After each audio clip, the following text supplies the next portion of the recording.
Mas é normal.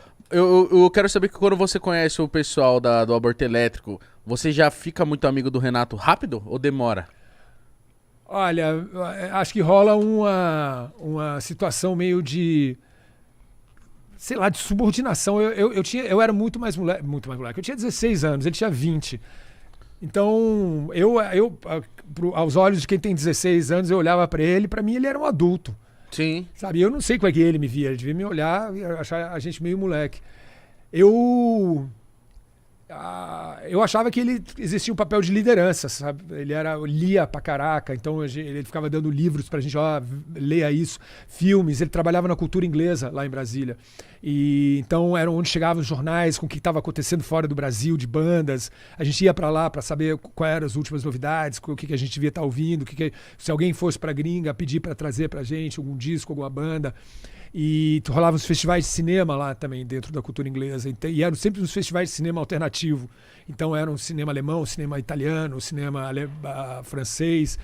Era muito legal, cara. E isso tudo era perto da onde o Renato trabalhava. Então ele era uma espécie de uma liderança intelectual, sacou? Tinha muita cultura, né? Era uma enciclopédia.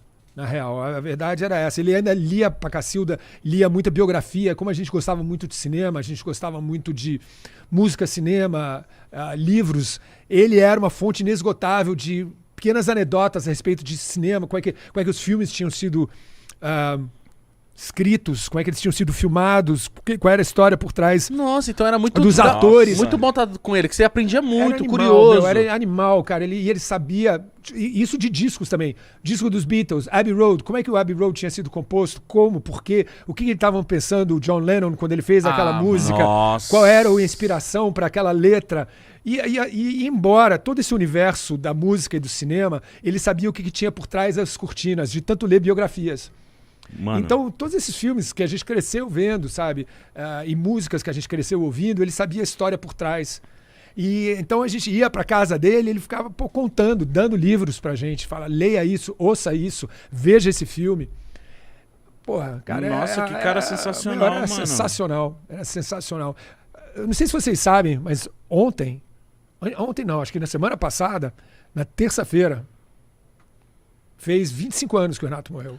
Caralho, tudo isso já. 25 anos. Mano, eu tenho 25 anos.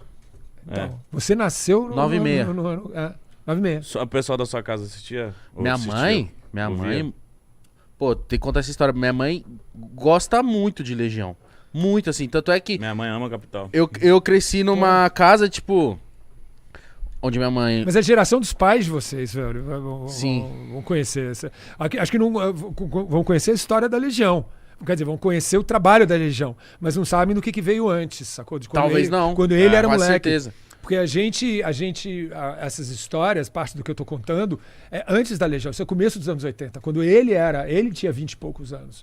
E a gente teve a sorte de poder ver ele ainda antes do sucesso, quando ele pegava o violão e tocava aquelas músicas todas que vieram a ser conhecidas depois. Ele já tocava essas músicas? Tocava. Faroeste Caboclo, Eduardo e Mônica, essas músicas todas que seus pais devem conhecer e muitos garotos também conhecem. A gente viu ele tocando no violão na nossa frente.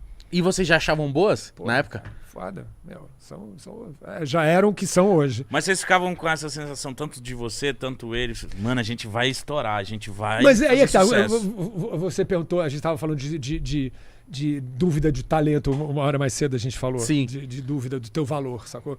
Quando eu via esses caras fazendo o Ebert e o Renato, que são os que eu tive contato quando eu ainda era adolescente, que o Ebert é um talento musical de outro planeta e como compositor também. O Renato são dois grandes compositores e grandes músicos. Eu vi esses dois caras e eu sei que eu não sou tão bom quanto eles, sacou, meu? Então eu via isso e falava, caraca, velho, como é que eu vou viabilizar a minha carreira se eu não tô, né? Se eu não tô, eu sei que eu não sou tão bom quanto esses caras. E eu levei muitos anos até falar, beleza, eu não sou como eles, mas eu preciso achar a minha própria onda. Eu preciso achar o meu próprio caminho, que não é como o do Renato, que não é como o do Ebert. E eu não posso ficar frustrado de não ser como eles. Uhum. Então é gozado isso, como você tem que achar a sua própria história, sabe? Mas é o mais da hora. É o mais da hora, porque às vezes você fica, tipo... É a sua identidade, né? Tipo, o a Mítico sua é muito meu amigo. personalidade. O Mítico é muito meu amigo. O que o Mítico faz isso? Eu vou fazer isso. Aí você vai dando cabeçada. Na hora que você fala assim, mano... Esse é meu estilo seu- também, mano. Minha história é daquele lado, desse lado aqui. Aí você começa a dar certo, você fala assim... Caralho, ó como eu sou valioso, mano. Mas é mais assim, de você pegar um cara que você admira pra caraca. Você fala, uau, olha esse cara, olha o talento desse cara, sabe? Você fica de boca aberta de ver o cara escrevendo na tua frente, sabe? Ou, sei lá, criando, seja lá Sim. o que for. Pode ser trap, pode ser rap, pode ser rock, pode ser o que for. Você vê o cara criando na tua frente e você fica chapado.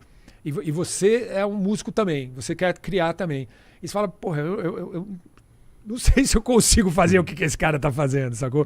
E eu tenho que... Eu não posso querer ser como ele. Eu tenho que tentar criar uma outra coisa numa outra direção, sabe? Porque senão eu vou ser uma imitação dele, sempre ruim. Eu nunca vou ser como ele, eu vou ser uma versão meia boca do cara, sacou? Uma versão... a versão tosca do cara. E eu acho que eu tive isso durante muitos anos, de ter crescido com esses dois, a sombra dos caras, até passar o tempo suficiente para que eu pudesse dizer, galera, beleza, o meu caminho é outro, longe da sombra dos caras. Sabe?